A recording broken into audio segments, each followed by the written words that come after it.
mainit na balita ngayong tanghali. Bagyong Goring napanatili ang taglay na lakas. Wind signal number 1 nakataas sa ilang lugar sa Northern Luzon.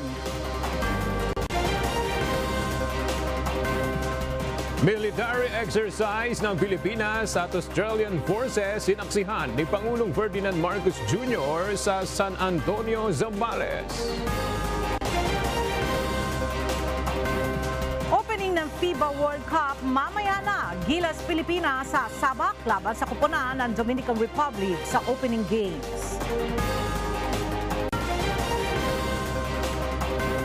Mga motorista pinaghahanda sa mabigat na trapiko sa NLEX dahil sa inaasahang bulto ng mga manonood ng FIBA World Cup. Biyahe ng mga tren ng LRT-1 limitado hanggang sa August 27. At mugshot ni dating US President Donald Trump kaugnay ng election plot case sa Georgia inilabas. Magandang tanghali mga kasangbahay. Ngayon po ay araw ng Biyernes, August 25, 2023. At una sa mga balita ngayon tanghali. Inirekomenda na ng Office of the Ombudsman ang pagsasampa ng graft charges laban sa 3 dating opisyal ng Procurement Service and Department of Budget and Management. Bunsod ito ng pagkakasangkot sa kontrobersyal na pagbili ng COVID-19 test kits sa Family Pharmaceutical Corporation. Kabilang sa mga pinasasampahan ng kaso sina former PSDBM Executive Director Lloyd Christopher Lau, former Procurement Group Director Warren Rex Leong, at former Procurement Management Officer Paul Jasper de Guzman. Gayon din ang magkapatid na Twinkle at Mohit Dargani, Lincoln Ong, Justin Garado at Wang Chuyen na pawang opisyal ng Pharmally. Nakasaad sa resolusyon na inaprobahan ni Ombudsman Samuel Martires na pinaboran umano ng mga dating opisyal ng PSDBM ang Pharmally kaysa sa ibang kumpanya sa nagbid sa naturang kontrata. Muling susuriin ng Commission on Audit ang guidelines o mga panuntunan sa paggamit ng Intelligence and Confidential Funds o CIF. Ito ang sinabi ni COA Chairperson Gamalier Cordova sa pagdinig ng House Committee on Appropriations kahapon para sa kanilang panukalang budget sa 2024. Kaugnay din ito ng pagtaas sa hinihinging budget ng mga ahensya ng gobyerno para sa CIF kung saan nasa 10 billion pesos ang request ng administrasyon. Ayon sa COA, ipatatawag nila ang mga ahensyang bumuo ng guidelines noong 2015 para muling pag-usapan ang nilalaman nito. Because of the increase in the confidential and intelligence funds, we will try to convene po interagency with the same agencies po na interagency committee na nag-promulgate po itong rules na to. So, para po may update po natin because medyo matagal na rin po 2015 pa po. So, that's 8 years ago. Wala talagang mass grave sa loob ng New Bilibid Prison. Ito ang lumalabas sa resulta ng pagsusuri sa mga butong nakuha sa septic tank sa loob ng bilangguan. Mga buto ng manok ang nakuha at hindi buto ng tao. Narito ang report ni Dante Amento. Inihayag ni Bureau of Corrections of Bucor Director General Gregorio Pio Katapang Jr.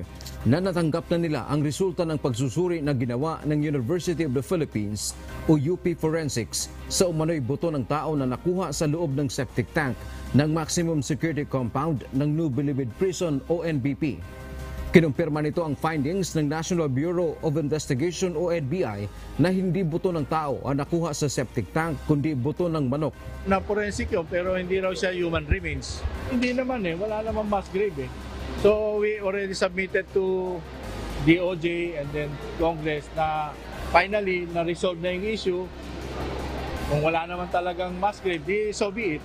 Matapos makumpirma na hindi totoo ang isyu ng umano'y mass grave sa loob ng New Bilibid Prison o NBP, ayon sa DOJ ang dapat pagtuunan ngayon ng pansin ay kung papaano maipatupad ang mga reforma sa Bucor.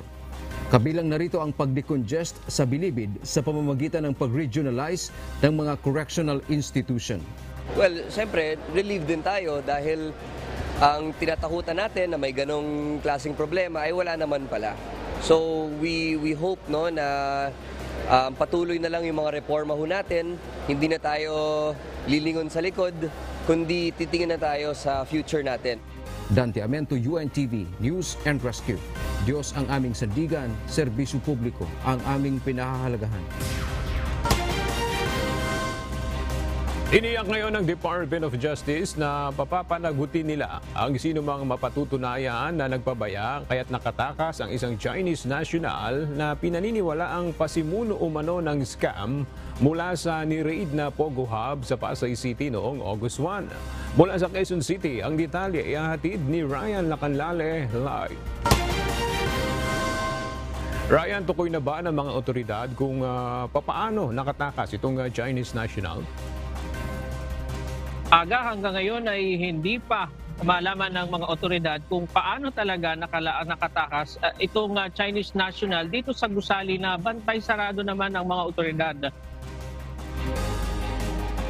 Walang palulusutin sa mga makikita nga may kapabayaan sa pagtakas ng isang Chinese national ang Department of Justice kapag napatunaya nga may pagkukulang ang mga otoridad na nagbabantay sa SA Revendel Global Gaming Corporation sa Pasay City. Ayon kay Justice Secretary Crispin Remulla, iniimbestigahan na nilang mabuti ang pangyayari. Yes, kaya nga under investigation yan. Hindi namin palulusutin to. It's something that we have to do. Kahit sino man tamaan yan, anong gagawa ko?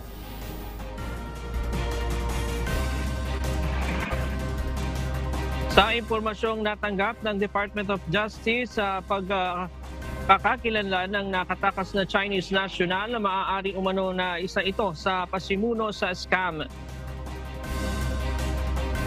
Ang detail na sinabi sa akin that caught my attention is VIP, meaning to say person of interest talaga.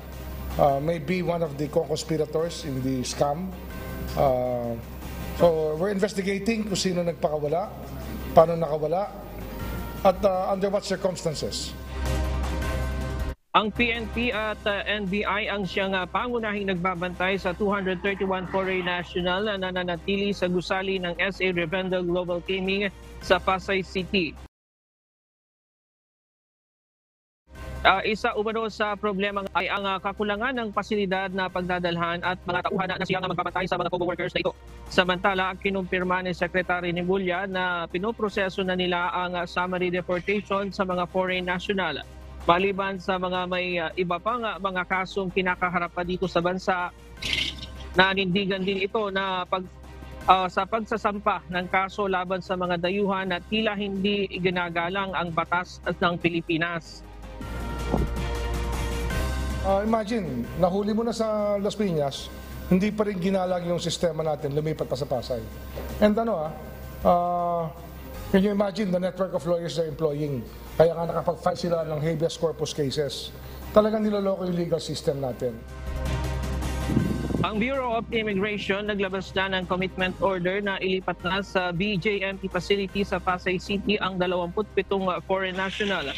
Habang sa Immigration Detention Cell naman pinalilipat ang 8 high-value foreign national. Yan muna ang latest live mula dito sa Quezon City. Balik sa iyo, Aga.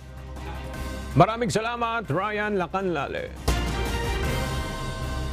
Tuloy pa rin ang pamamayagpag ng mga scammer para makapangbiktima kahit na may SIM card registration ang pamahalaan na nagtapos noong July 25. Ayon kay PNP Anti-Cybercrime Group Police Captain Michelle Sabino, gumamit naman ng ibang platform ang mga scammer para makapangloko. Kaugnay nito, nakikipag-ugnayan na umano ang pamunuan ng ACG sa mga telecommunication company kung paano pagtutulungan para mapigilan ang panibagong modus operandi ng mga kawatan. Yung mga telcos, hindi naman natin masasabing responsible sila because ang kanila is with the SIM. So this is all happening on the internet. So hindi nila kasalanan because they have no control over this.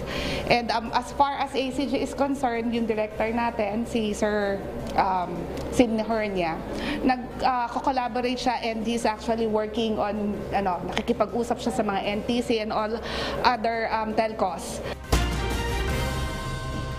Nagtungo ngayong araw sa San Antonio, Zambales si Pangulong Ferdinand Marcos Jr. kasama ang iba pang defense officials upang saksihan ang isinasagawang military exercises sa pagitan ng Pilipinas at Australian forces.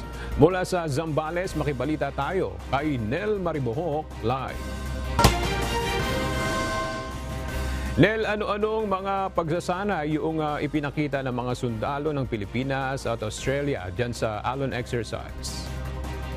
Yes, Aga, island retaking o paglusob ng Filipino-Australian forces sa isla na kinubkob ng kalabang bansa. Ito ang senaryo na ipinakita sa First Amphibious Operations of the Indo-Pacific Endeavour 2023 o Exercise Alon sa pagitan ng Pilipinas at Australia.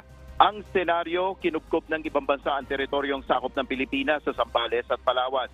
Dito humingi ng tulong ang Pilipinas sa Australian forces at Estados Unidos. Sa pagsisimula ng military operations, itinadala ang paratroopers sa lugar. Sunod ang mga amphibious vehicle na may nakakabit na automatic grenade launcher at 50 caliber machine gun. Sumuporta naman sa operasyon ang dalawang F-35 combat aircraft ng Australia sa beachfront. Kasunod dito, dinala naman ng dalawang Osprey aircraft ang mga tropa ng Pilipinas sa sinakop na teritoryo. Matagumpay na napabagsak ang enemy flag. Sa huling operasyon, nagsanib puwersa na ang AFP at Australian forces para sa mga natitirang kalaban na hindi pa sumusuko. Ayon kay Pangulong Marcos, pagpapakita ito ng pagpapalakas ng relasyon sa Australia at maging sa Estados Unidos itong exercise na isinagawa. Dagdag pa nito ayon sa Pangulo sa pagbisita ni Australian Prime Minister Anthony Albanese sa Pilipinas sa susunod na buwan, tatalakayin nila ang pagpapatuloy ng ganitong klaseng military exercises. Yan muna ang ating update. Balik sa iyo, Aga. Maraming salamat, Nel Maribohok. 3 buwan na umanong nakaimbak ang toneladang imported na bigas sa ilang mga bodega sa Bulacan. Sa gitna ito ng pagtaas sa presyo ng bigas, kaugnay ng umano'y pagnipis ng supply. Pansamantalang ipinasara ng Bureau of Customs ang mga bodega habang iniimbestigahan kung kumpleto ang papeles ng nakaimbak na mga bigas. Narito ang report ni Nestor Torres. Nag-inspeksyon sa ilang malalaking bodega ng bigas sa Intercity Rice Mill sa Bukawi, Bulacan ang Bureau of Customs at Department of Agriculture kasama ang ilang mambabatas sa pangunguna ni House Speaker Martin Romualdez. Tumambad sa kanila ang nakakamadang mga imported na bigas sa 3 warehouse. Nang usisain, 3 buwan na palang naka-stock ang mga bigas na inangkat mula sa Vietnam at Thailand. Ayon kay House Speaker Martin Romualdez, maliwanag na hoarding ang ginawa dito ng mga importer. Hindi anya dapat tumagal ng 1 buwan sa bodega ang mga bigas, lalo't sinasabi nila na wala naman palang shortage sa supply nito. Ang mensahe natin, nakikiusap tayo sa lahat, sa mga importer, sa mga trader, di ba? At sa lahat ng mga nandito, yung mga kapitalista dito, ibaba na lang. Greed. Moderate your greed lang. Lahat pwede naman tayo dito, walang problema tayo. Pero yung nakikita nyo, moderate mo na lang kasi nakikita nila, atas yung presyo ng Vietnam rice o Thailand rice, sundan na lang natin. Ipitin muna natin yung supply para abangan natin yung pagkasya. Pag naman, di ba? Ipinasara muna ng Bureau of Customs ang 3 bodega habang iniimbestigahan kung kumpleto ang kanilang mga dokumento. Sakaling hindi sila makapagpakita ng kumpletong papeles sa loob ng 15 araw, kukumpiskahin ng BOC ang nakitang mga bigas. Kita po natin talagang maraming imported and we will be requiring them to present the proof of payment of duties and taxes on the imported goods found. Kailangan po natin ma-establish kung talagang legitimate naman yung pagpasok ng mga bigas na to at kung tama yung pinagbayaran. at wala hong illegal na sa pagpasok ng mga bigas po. Kompleto naman po kami sa papel. Wala po kami tinatago. So sa inspection, sir, wala. Actually, lahat naman po yan. Lahat po na nandito kasi open naman po kami. Lahat po yan may permit. Yan lang po yung sasabihin. Ayon naman sa chairman ng House Committee on Agriculture and Food na si Quezon Representative Mark Enverga, kung naibebenta ng mura ang mga imported na bigas at sasabayan pa ito ng anihan ng palay sa Setyembre, ay posibleng bumalik na sa 40 pesos ang kada kilo ng bigas. Tuloy po namin na didinigin ito, particular na kami dito ngayon nakatutok sa presyo.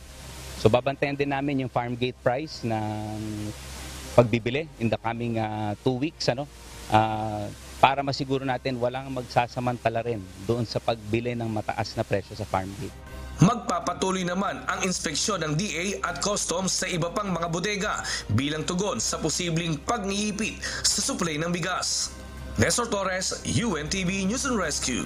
Diyos ang aming sandigan, serbisyo publiko ang aming pinahahalagahan.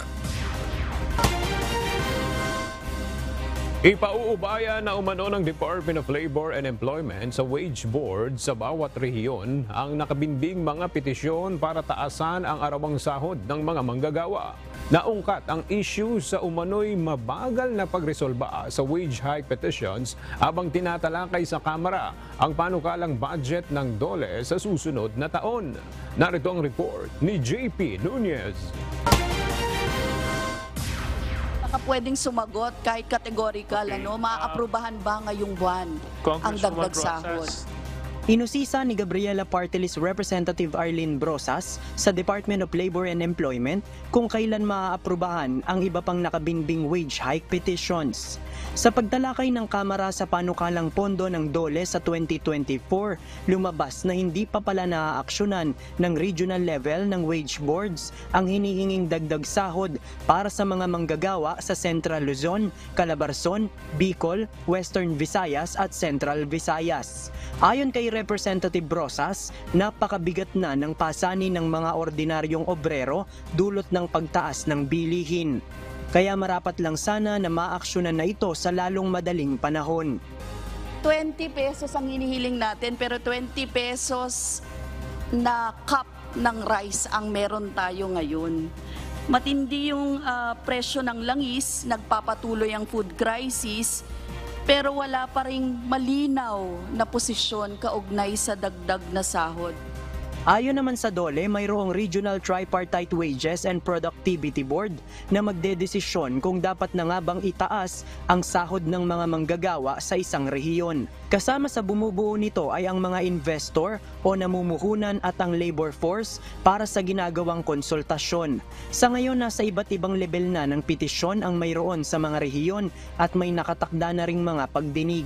Gayunman, sinabi ng DOLE na hindi pa tiyak kung posible itong maaprubahan ngayong buwan dahil dadaan pa ito sa mahabang proseso. Whether the decision of the board is to issue wage order this month or not, it's really up to the board. What we can do is really to provide technical assistance to them. Bigyan lang niyo po kami ng konting panahon kasi hindi naman po batay po sa proseso ng Department of Labor and Employment na kung saan kinikilala ang tripartism, dapat po namin pakinggan ang mga manggagawa, ang kinatawan ng manggagawa at saka namumuhunan. JP Nunez, UNTV, News and Rescue. Diyos ang aming sandigan, serbisyo publiko ang aming pinahahalagahan.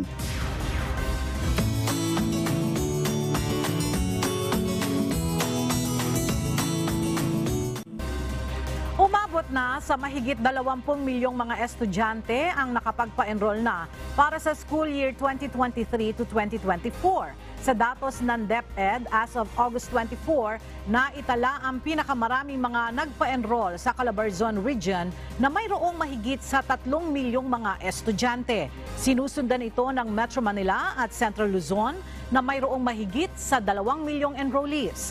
Habang naitala naman ang pinakamababang bilang ng enrollees sa Cordillera Administrative Region na aabot lamang sa higit 200,000 mag-aaral. Ayon sa DepEd, tatagal ang enrollment hanggang sa Sabado, August 26. Habang nakatakda naman ang muling pagbubukas ng klase sa August 29, araw ng Martes. Ngayong holiday at walang pasok sa trabaho ang ilan sa ating mga kababayan, may ilang mga magulang naman ang sinamantala ang araw na ito para makapamili ng school supply sa Divisoria ilang araw bago ang muling pagbubukas ng klase ng mga estudyante. Mula sa Divisoria sa Maynila, makibalita tayo kay Bernadette Tinoy live. Bernadette, kumusta yung sitwasyon dyan sa Divisoria at marami na bang namimili ng mga school supplies? Aga, marami nang namimili dito sa Divisoria, lalo ngayong holiday. Pero ayon sa mga nagtitinda dito ay mas inaasahan nila ang pagdagsa ng mga tao simula bukas hanggang sa Lunes. Kaya ang ilang magulang ay ngayon na namili. Gaya na lang ni Nanay Christy Guillermo na sinamantala ang pagpunta sa Divisoria ngayong holiday para makapamili ng school supplies sa kanyang 4 na anak na papasok ngayong August 29.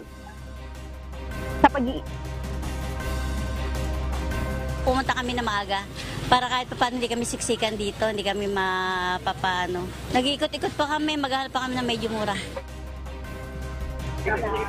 Sa pag-iikot natin kanina aga, nakita natin at tumaas na ang presyo ng school supply sa Divisoria na nag-range ng 5 hanggang 25 pesos.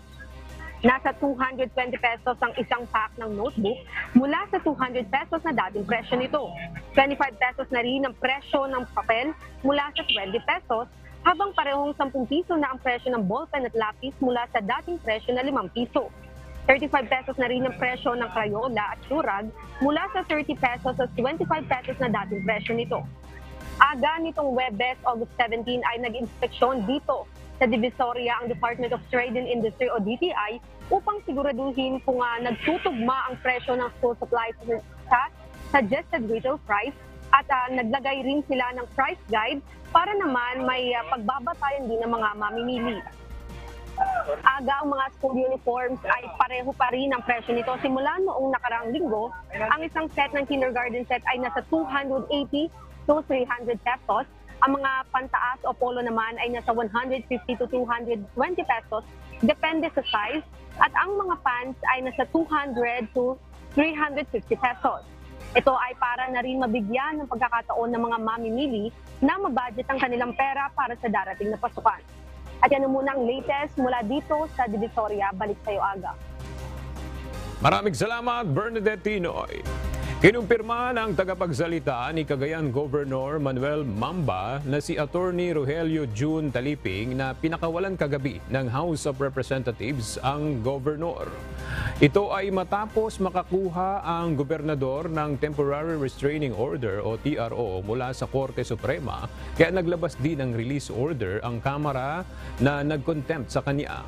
Dagdag pa ni Attorney Taliping, nagpunta ang gobernador sa House of Representatives kahapon at nagkaroon ng special session para ipaliwanag ang gagawing pag-contempt sa kanya, gayon din ang detention order. Pero kagabi ay naglabas rin ng TRO ang korte kaugnay sa kanilang petisyon na inihain noong August 22, kaya hindi na natuloy ang pag-contempt sa opisyal. Nauna nang pinatawa ng contempt ng mga kongresista si Governor Mamba dahil sa pagkabigo nitong dumalo sa mga pagtawag na investigasyon ng Kamara hinggil sa umano'y issue ng illegal expenditures ng Provincial Office noong 2022 campaign. Nais padagdagan ng isang mambabatas ang intelligence funds ng Philippine Coast Guard para sa susunod na taon. Ayon sa isang senador, masyadong maliit ang naturang pondo para sa ahensya sa gitna ng panghihimasok ng China sa West Philippine Sea. Mula sa Quezon City, may report si Harleen Delgado, live. Harleen, magkano ba itong intelligence funds ng PCG at magkano ang nakikita ng mambabatas na dapat idagdag dito? Ella, naniniwala nga si Senate Deputy Minority Leader Risa Hontiveros na kulang ang intelligence funds na inilalagak sa Philippine Coast Guard o PCG at napapanahon na itong taasan. Anya, masyadong maliit ang 10 milyong piso kumpara halimbawa sa Department of Education o DepEd na humihiling ng 150 million pesos na intelligence funds para sa susunod na taon. Punto ng senador, halos araw-araw nang may banta ang China sa PCG, habang ang DepEd wala naman anyang kinakaharap na anumang banta sa seguridad. Dapat din anyang magkaroon ng mas marami pang konsultasyon sa PCG para malaman kung magkano ang kakailanganin nitong intelligence fund kontra sa agresyon ng China sa West Philippine Sea. Sa mga nakaraang taon anya, tinatayang nasa 200 hanggang 600 milyong piso ang hinihiling na intelligence funds ng ahensya, ngunit mahigit isang dekada na umano itong hindi na pagbibigyan. Kaya giit ni Senator Hontiveros, dapat tingnan ng Senado na makapaghanap ng pondo para sa intelligence funds ng PCG na mas malapit sa ilang taon na ning hinihiling ng ahensya. Dagdag ng minority senator, palakas na umano ng palakas ang puwersa ng China. Kaya dapat nang may kakayahan ang PCG na protektahan ang kanilang mga sarili. Ela, inaasahang sisimulan ng Senado ang pagtalakay sa panukalang budget ng iba't ibang ahensya ng gobyerno sa Setyembre. At yun muna ang update mula rito sa Quezon City. Balik sa'yo, Ela. Maraming salamat, Herlin Delgado.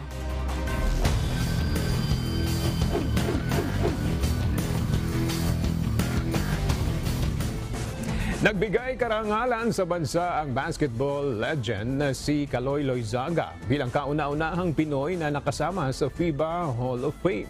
Inihayag naman ni Coach Chot Reyes na nananatiling nakaangkla sa puso mentality ang Gilas Pilipinas. Habang sinabi naman ni Coach Steve Kerr na pipiliting makuha ng Team USA ang gintong medalya. Narito ang report ni Rina Villamor Camara. We're really excited to be here. We can feel the passion of the fans everywhere we go. This is going to be a big event here in the Philippines, and we're thrilled to be part of it. Dumating na sa Pilipinas ang World No. 2 Team USA bago pa ang kanilang opening match sa Sabado. Makakabangga ng Team USA ang kupunan ng Greece, New Zealand at Jordan o mga bansa sa ilalim ng Group C. Sa pangunguna ni Coach Steve Kerr, nais nilang lumikha ng kasaysayan na makamit ang 6 na World Cup title sa pagtatapos ng FIBA Games ngayong taon. We're going to compete. We're going to play as hard as we can. We're going to try to win a gold medal. Dahil sa dami ng star players sa hanin ng Team USA, sila ang tinaguriang crowd's favorite. Pinuno naman ng media ang press conference ng kupunan sa Mall of Asia Arena kung saan ang dating Chicago Bulls sharpshooter at kasalukuyang mentor ng Golden State Warriors na si Steve Kerr at Jalen Brunson ng New York Knicks ang dumalo sa event. Ibinahagi rin ni Coach Kerr ang kanya mga na-experience sa World Cup noong 1986. I have great memories of my experience playing in the World Cup in 1986 in Spain, and we won the gold medal. We beat the Russian team by 2 points, I think, or 1 point in the gold medal game. I tore my ACL in the semifinal game, which was obviously a very difficult thing to go through, but to be part of that team and I have my gold medal and at home and look at it occasionally is a wonderful experience for me. Nakapaglaro ang team ni Coach Kerr ng 5 tune-up games sa Las Vegas, Spain at United Arab Emirates bago pa man sila tumungo sa bansa. Nag-enjoy din sila sa UAE kung saan nakapasyal ang mga miyembro ng kupunan kasama ang kanilang pamilya. Bilang bakasyon din ngayon sa NBA. Pangungunahan ni Minnesota Timberwolves Anthony Edwards, Los Angeles Lakers Austin Reeves at Orlando Magic Paolo Banchero ang 12-man roster ng Team USA. Samantala, sumalang naman sina Coach Chot Reyes at Japet Aguilar para sa press con ng Gilas Pilipinas. I think puso is still very much present. It's still the anchor of everything we're doing. We always say we fight till we cannot fight anymore for our country with all our hearts. That is what Laban Pilipinas, puso is all about. So that is still what this team is anchored on. The values remain the same. The tactics might differ. Nagbigay karangalan naman sa mga Pinoy ang Filipino basketball legend na si Kaloy Loizaga bilang unang Pilipinong inductee sa FIBA Hall of Fame. Ito ay dahil sa ipinakita niyang galing noong 1954 World Championship sa basketball. Kasama rin sa list of inductees sina China skyscraper Yao Ming, Brazilian legend Lamir Marquez at Amaya Valdemoro ng Spain. Rina Villamor Camara, UNTV News and Rescue. Diyos ang aming sandigan, serbisyo publiko ang aming pinahalagahan. Magsisimula na mamayang hapon ang pinakaaabangan ng opening games ng FIBA World Cup 2023. 3 syudad sa Asia ang magsisilbing venue ng biggest basketball event. Ito ay ang Okinawa sa Japan, Jakarta, Indonesia at ang Pilipinas bilang main host. Magtutuos ang Angola at Italy alas 4 ng hapon na gaganapin sa Philippine Arena. Susundan naman ito ng laban ng Gilas, Pilipinas at Dominican Republic alas 8 ng gabi. Samantala, gaganapin naman sa MOA Arena sa Pasay City ang game ng Mexico at Montenegro alas 4:45 ng hapon. Susundan ito ng bakbakan ng Egypt at Lithuania alas 8:30 ng gabi. Bunsod ng inaasahang bulto ng mga manonood sa gaganaping opening mamaya ng FIBA World Cup sa Philippine Arena sa Bukawi, Bulacan, nag-abiso na sa mga motorista. Ang NLEX management na asahan na ang mabigat na trapiko sa expressway mamayang hapon. Mula sa Balintawak Toll Plaza, ang detalye ng balita ihahatid ni Nestor Torres live. Nestor, ano-anong mga pulisiya yung ipatutupad ng NLEX management lalo't mamaya inaasahan na maraming manonood mamaya ng opening ng FIBA World Cup? Yes, Aga, sa sitwasyon ngayon dito, nasa 200 NLEX personnel ang i-deploy ng NLEX management, partikular doon sa Ciudad de Victoria sa Bukawi, Bulacan, kung saan nga doon ay ang inaasahang pagdagsa ng maraming mga motorista at mga kababayan nating manunood. Kaya inaasahan din na marami pa ring mga gagawin ng NLEX na pagbabantay sa lahat ng mga toll plaza dito sa NLEX. Sa pagbubukas ng FIBA World Cup 2023 sa bansa ngayong araw, inaasahan ng NLEX management na dadagsa ang maraming mga motoristang papasok at palabas ng North Luzon Expressway. Ayon kay NLEX Traffic Manager Robin Ignacio, asahan ngayong tanghali ang pagsikip ng trapiko sa NLEX sa mga galing ng Manila area ay mararanasan ang mabigat na trapiko sa Balintawak Toll Plaza northbound area, Mindanao at Karuhatan Toll Plaza. At kung pa-southbound naman ay sa Bukawi Toll Plaza, papasok ng Ciudad de Victoria Toll Plaza. Ayon sa NLEX management, may pre-toll silang nakalaan para sa Class 1 vehicles. Ipatutupad sa Ciudad de Victoria exit. Inanunsyo ng pamunuan ng North Luzon Expressway na walang babayaran sa toll ang lahat ng Class 1 vehicle na sasakyan na dadaan sa exit. At ito ay ipatutupad nga mamaya ang pre-towing mula alas 12 ng tanghali hanggang mamayang alas 3 ng hapon lamang. Ito ay bilang konsiderasyon sa mga manonood ng opening ng 2023 FIBA World Cup na gaganapin sa Philippine Arena sa Bukawi, Bulacan. Muli namang pinaalalahanan ng mga motorista na ipatutupad ang full RFID system sa Ciudad de Victoria. Payo ng NLEX management, agahan ng punta para makaiwas sa mabigat na trapiko. Aga, samantala, mayroon na mga 500 na bus na inilaan na ang FIBA. Inilat ito na libre sa lahat ng mga gustong manood. Ito ay every hour na dispatch at ang drop points nito ay sa North Luzon Expressway doon sa Ciudad de Victoria at sa likod dito ng Philippine Arena. Ito at ang lahat naman ng mga gustong manood ay maaari silang magtungo doon sa mga pick up points area sa Cloverleaf ng Ayala. Ilan naman dito ay sa Trinoma, sa Araneta City, Mini Market, SM Clark, SM North EDSA at sa SM Mega Mall.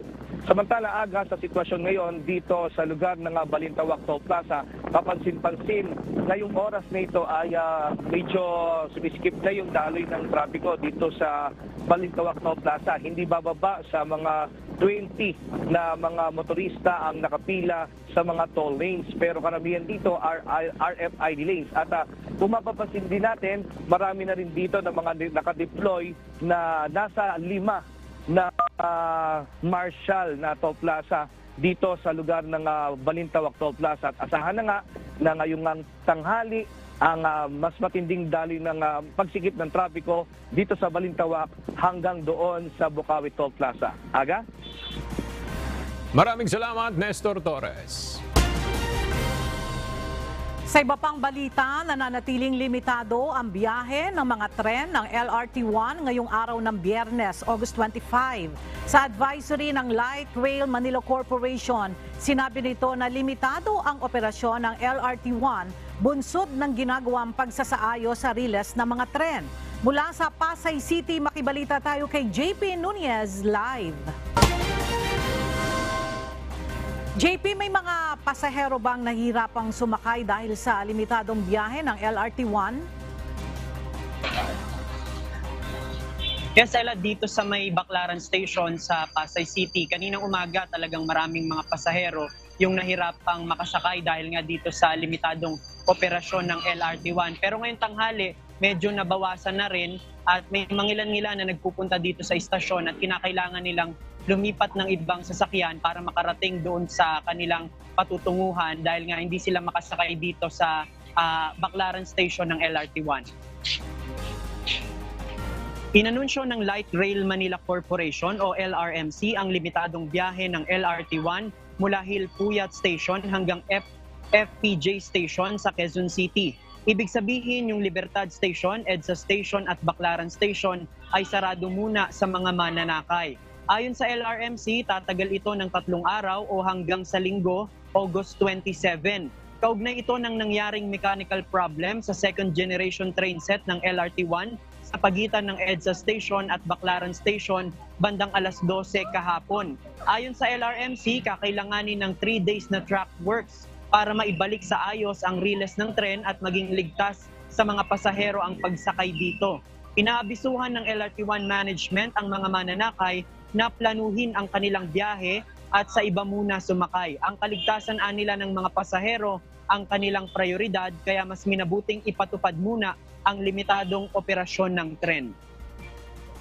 Ella, itong kinatatayuan natin yung Baclaran Station dito sa Pasay City. Ito yung unang stasyon ng LRT1 kapag gagaling dito sa Pasay City. Sa ngayon, merong abiso yung LRT1 management kung saan sinasabi na ang umpisa nung biyahe ng LRT1 pagkagaling dito ay dun sa Hilpuyat. Yung mga nakausap nating pasahero, kapag pupunta sila dun sa Hilpuyat Station, kailangan nilang sumakay muna ng jeep na ayon sa kanila mas dagdag pamasahe at mas mahaba yung magiging biyahe o mas matagal yung oras ng kanilang biyahe.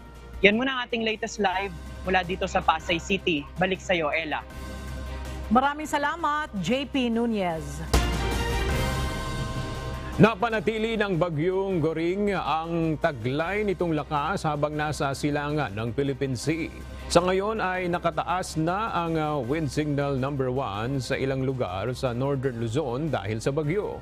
At para sa update kaugnay ng bagyong Goring, makibalita tayo kay Ray Pelayo live. Ray, may epekto na ba itong bagyong Goring sa bansa? Aga, yun lamang buntot o yung track nito ang nakaka-apekto sa ilang lugar sa Northern Luzon dahil itong bagyong si Goring ay nasa layong 225 km dyan sa may silangan ng Basco, Batanes. Naglanto ang lakas ng hangin na 85 km per hour at pagbugso na aabot sa 105 km per hour. Medyo lumakas ito gaya ng inaasahan at posible nga sa mga susunod na araw ay makahigop pa ito ng lakas dyan sa may East Philippine Sea.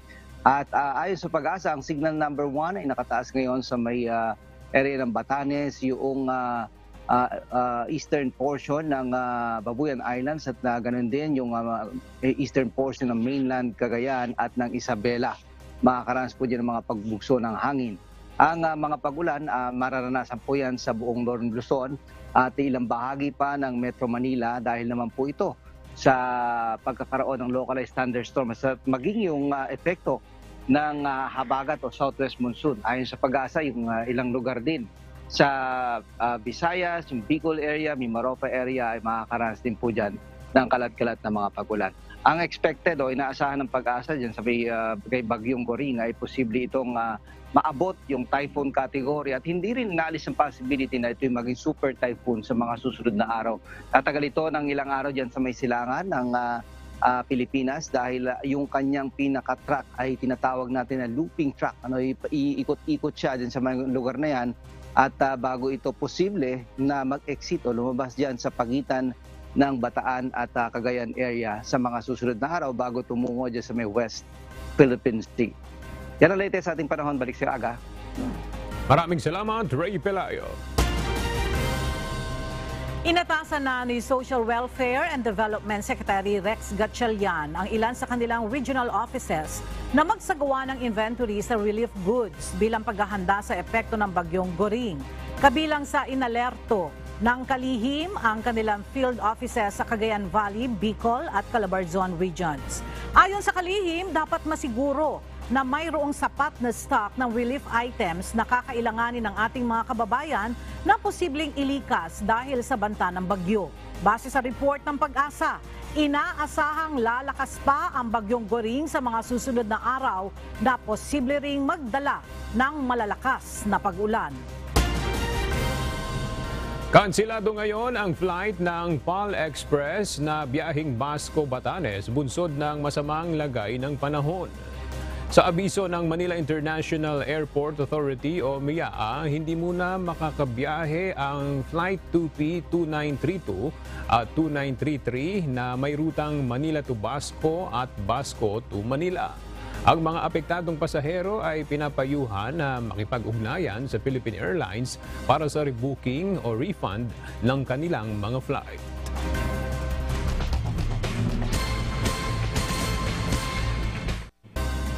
Isa na namang aksidente ang nangyari sa malubak na bahagi ng MacArthur Highway sa Apalit, Pampanga. Sugatan ang driver ng motorsiklo habang maswerte namang hindi nasugatan ang angkas nito. Kaagad silang nirespondehan ng UNTV News and Rescue. Narito ang report ni Leslie Widem.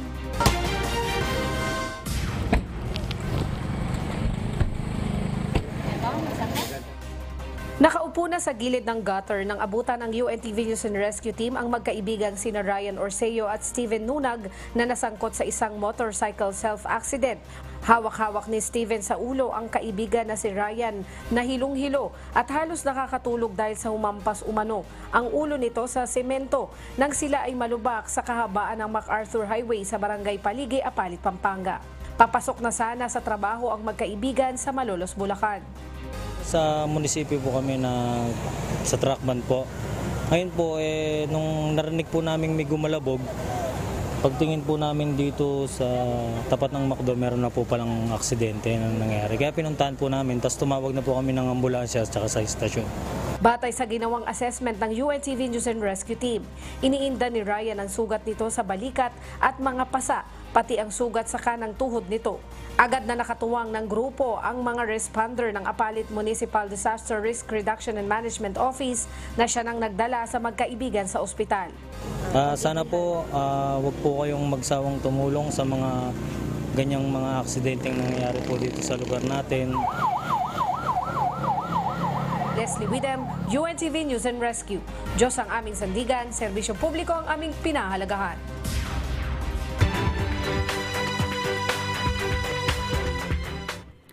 Dumagsa ang nasa mahigit 50,000 mga pasahero sa Batangas Port na uuwi sa kanilang probinsya para sa inaasahang pagbabalik eskwela sa Martes. Paalala naman ng Philippine Coast Guard sa mga pasahero na iwasang tumangkilik ng mga kolorum o unregistered na barko upang makaiwas sa aksidente.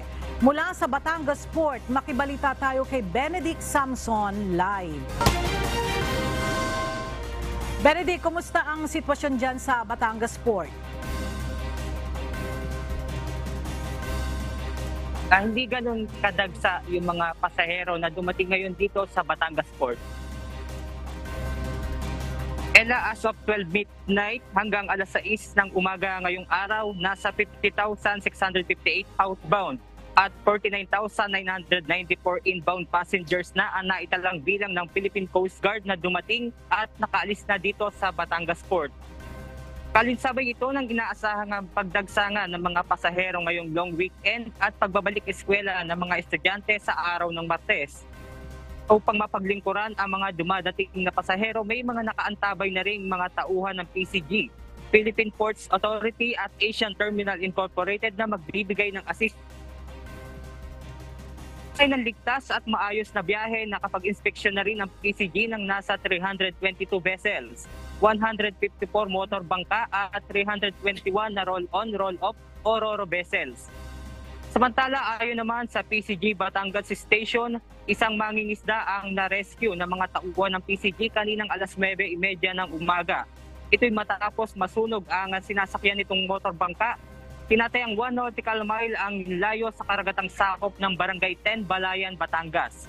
Ligtas naman ang sakay nito at nahila na rin ang bangka patungo sa Pampang. Paalala naman ng PCG sa mga mangingisda na inspeksyoning maigi ang kanilang bangka bago pumalaot. Ella, nagpaalala rin ang PCG na huwag tangkilikin nga itong mga colorum o unregistered vessel dahil nga sa kawalan nito ng mga life-saving devices at insurance. Mamaya, Ella, inaasahan din natin yung pagbisita nga ng PCG Southern Luzon dito sa Batangas Ports upang inspeksyonin yung lagay ng pantalan at yung pinapatupad na pag-assistance ng mga PCG dito. Ella. Alright, maraming salamat. Benedict Samson, live na nag-uulat mula sa Batangas Port.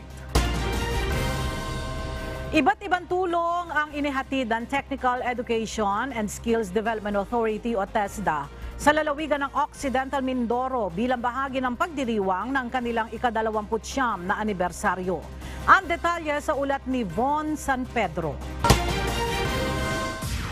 Bilang pagdiriwang ng ika-29 na anibersaryo ng Technical Education and Skills Development Authority o TESDA, nagsagawa kahapon August 24 sa Occidental Mindoro ng Job Fair, katuwang ang iba't ibang ahensya ng pamahalaan, gaya ng Department of Labor and Employment o DOLE, Public Employment Service Office o PESO, Technical Vocational Institutions sa buong probinsya, kasama ang iba't ibang fast food chain, hotel at isang construction company.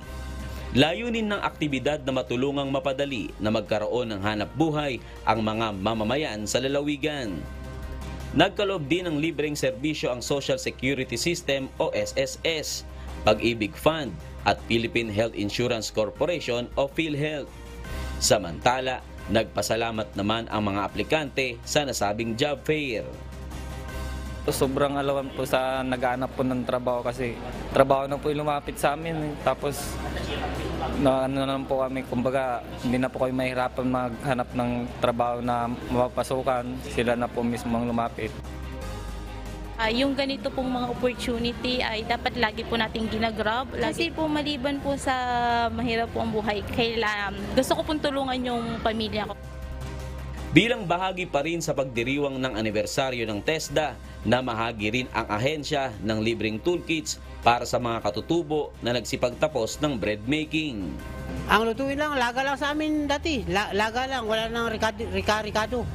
Ngayon? Ngayon, lahat ng gumawa ng tinapay, marunong kami. Bali, ilang piras namin na klase, parang nasa 10, mahigit. Nagbigay din kahapon ng libreng training sa paggawa ng homemade tocino para sa mga persons with disabilities o PWD. Yung natutunan nila dito sa half-day na training na tocino making, so kaalaman ang maibibigay namin sa kanila or skills, libreng skills. So magagamit nila ito para makasimula ng simpleng hanap buhay sa kanilang mga bahay. Kahit sabihin natin na PWD ako, na hindi isipin ng ibang tao na wala na akong silbi, wala akong pakinabang, sa kabila ng kapansanan ko, pwede ko pa po siya magamit at saka ma-improve sa pamagitan ng TESDA. Samantala, patuloy ang pagbibigay ng TESDA Occidental Mindoro ng libreng pagsasanay sa pagmamaneho para sa mga katutubo upang matulungan rin ang mga ito na makakuha ng driver's license. Nagbibigay kami ng libreng pagsasanay ng theoretical driving course. So ito ay makakatulong din after ng training noon, pwede silang mabigyan namin ng certificate of recognition and then they will apply it to the LTO. Para si LTO, mabibigyan sila ng student permit. Von San Pedro, UNTV, News and Rescue. Diyos ang aming sandigan, serbisyo publiko, ang aming pinahahalagahan.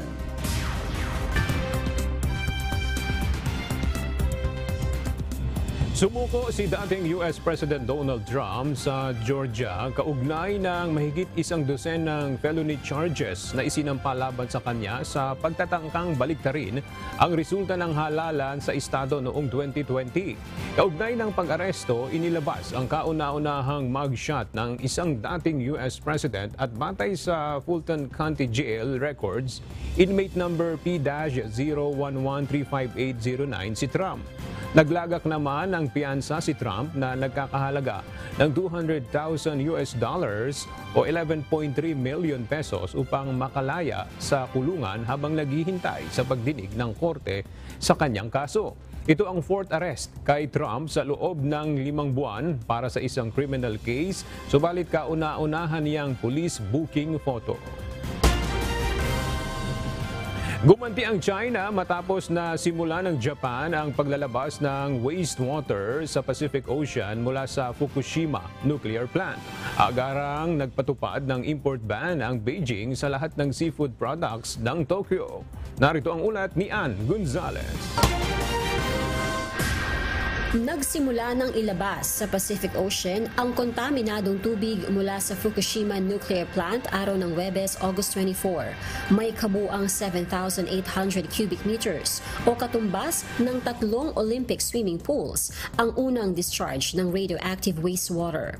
Pinangangabahan naman ng China ang panganib na dulot nito kung kaya't agarang ipinagbawal ng China ang lahat ng seafood products ng Japan. Hindi rin anya napatunayan ng Japan na ligtas ang pagpapakawala ng radioactive wastewater sa dagat. Hinimok naman ni Japanese Prime Minister Fumio Kishida na i-lift ang import ban at magkaroon ng pakikipagtalakayan sa China ukol sa epekto ng pagpapalabas ng kontaminadong tubig na batay sa siyensya. 1 buwan na ang nakakaraan ng aprubahan ng United Nations ang wastewater discharge at mahalagang hakbang sa decommissioning ng Fukushima Daiichi plant. Samantala, naglabas din ng import ban sa Japanese seafood ang mga bansang Macau, Hong Kong at South Korea habang patuloy ang protesta sa Japan at mga karatig bansa laban sa Fukushima water release. Tinuligsa naman ng North Korea ang pagpapakawala ng wastewater at sinabing ito ay crime against humanity. Ann Gonzalez, UNTV News and Rescue. Diyos ang aming sandigan, serbisyo publiko ang aming pinahahalagahan. At sa ating pong iiwang mga salita ng Diyos na ating sandigan mula sa aklat ng Hebreo, Kapitulo 2, versikulo 1 na nagsasabi, kaya't dapat nating pag-ukulan ng higit pang pansin ang mga bagay na ating narinig. Baka tayo'y matangay na papalayo.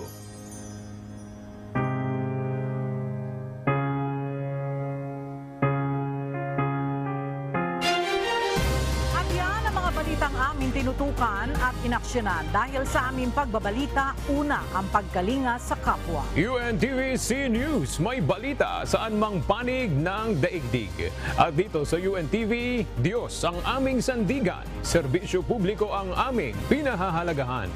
Magandang tanghali at Happy Weekend!